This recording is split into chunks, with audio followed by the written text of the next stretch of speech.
Good afternoon. How's everybody on YouTube doing? Hopefully hopefully everybody's doing the same. Doing great. That's what I meant. Coming to you from my parents' residence here. We pretty much everything has died down already. The last couple of days have been a very treacherous events. Everything from the introduction of a full-size hurricane, Category 1, Hurricane Hanna, making landfall at approximately 5:37 p.m. at Port Mansfield, and headed west-northwest with a gradual turn towards the south, bypassing Cameron County and entering Hidalgo County, with a direct hit towards Enberg, Texas, and eventually heading over towards Mexico, where even though the eye of the hurricane still maintained itself pretty solidly, even in Mexico, it slowly started to die away. But in the meantime, it created havoc and dangerous conditions here in the South Texas area. A lot of heavy rain, torrential rain. I mean, it was nonstop hard rain for 2 or 3 hours in many parts of Hidalgo County and parts of Cameron County, and who knows how it might have gone in Mexico. But at least over 115,000 residences were left without power. Me included. We were left without power here also. As the night wore on, the winds were picking up between 40 to 70 miles an hour, with an occasional gale winds of 70 miles an hour, 75 miles an hour, and the hard rain.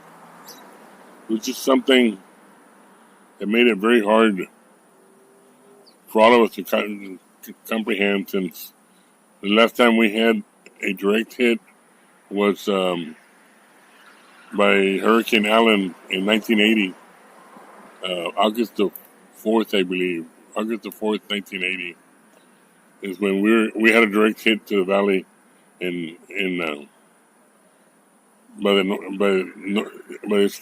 the named storm called Allen. Because every other storm was just pretty much just a tropical storm or a storm from the Gulf. It would create rain, but it wasn't something like a hurricane or a tropical storm. Pretty much as it went over land, it's still considered a Category 1 hurricane. It didn't become a tropical storm until after it left the United States and entered Mexico. That's how strong this hurricane was. It didn't want to die. It didn't want to die very soon. And normally hurricanes die the moment they hit land. Hurricanes are made to gain their strength in water.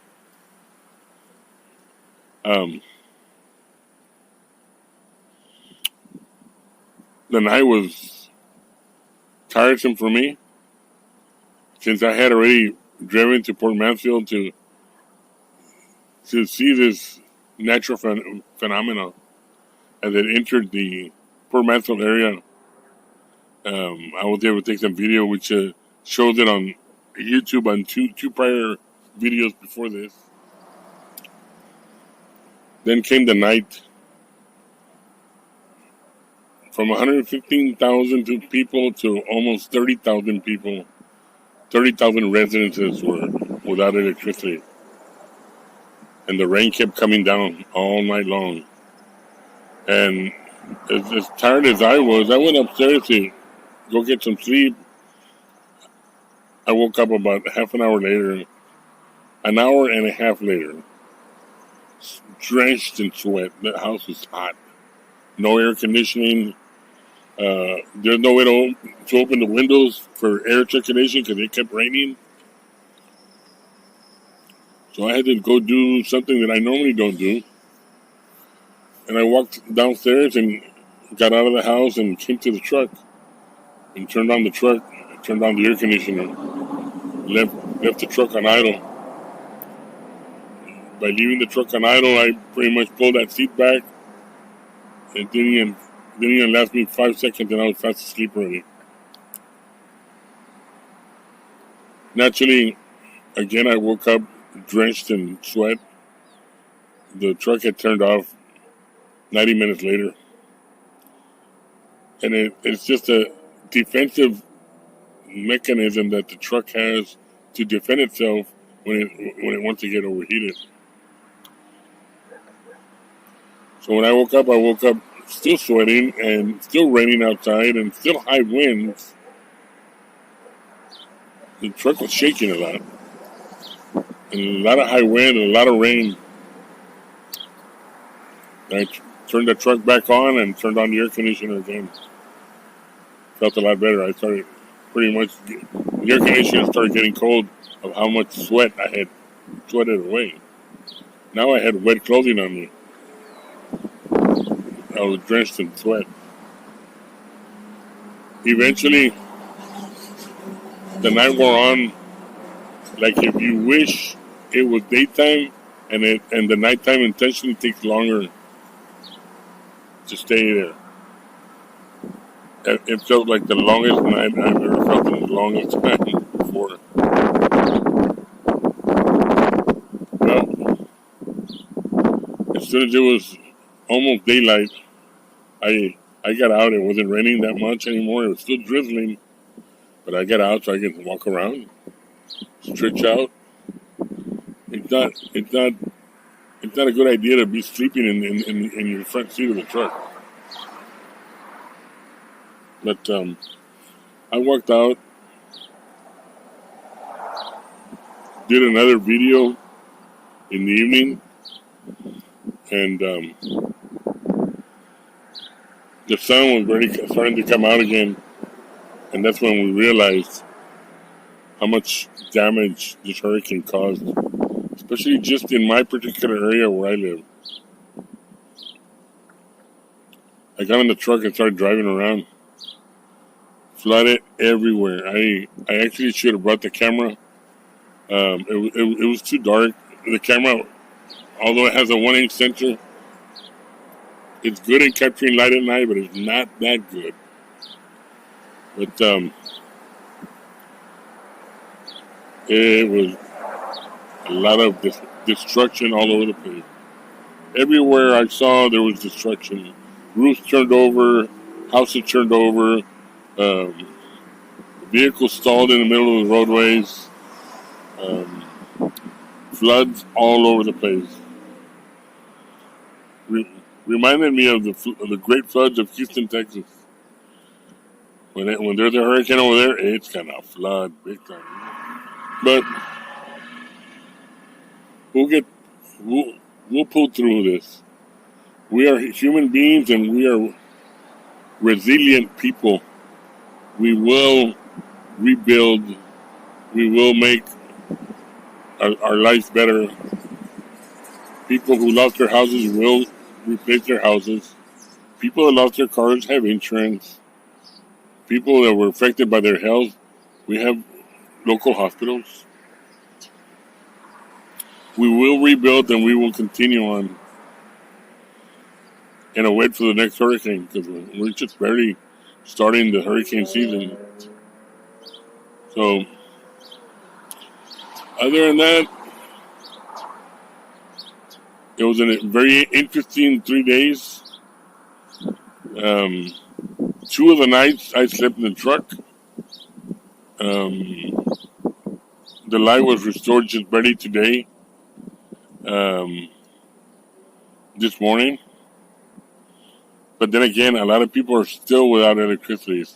we're looking at another 50,000 people are still without light. But the power companies are doing all they can to make sure that everybody has their electricity back.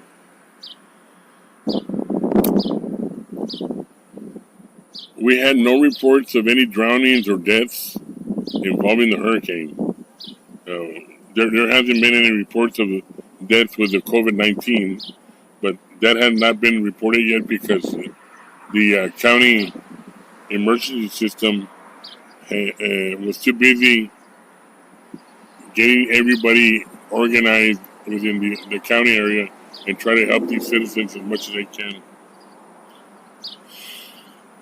So tomorrow resumes a day as normal. All the flooding is pretty much gone.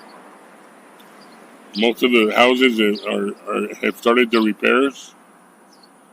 Vehicles that were left and abandoned are probably waiting to get picked up.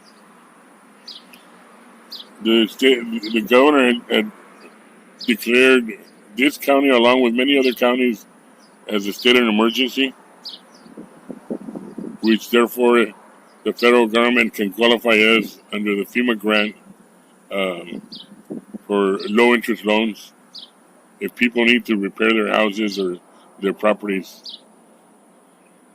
So, other than that, everything's pretty fine and dandy.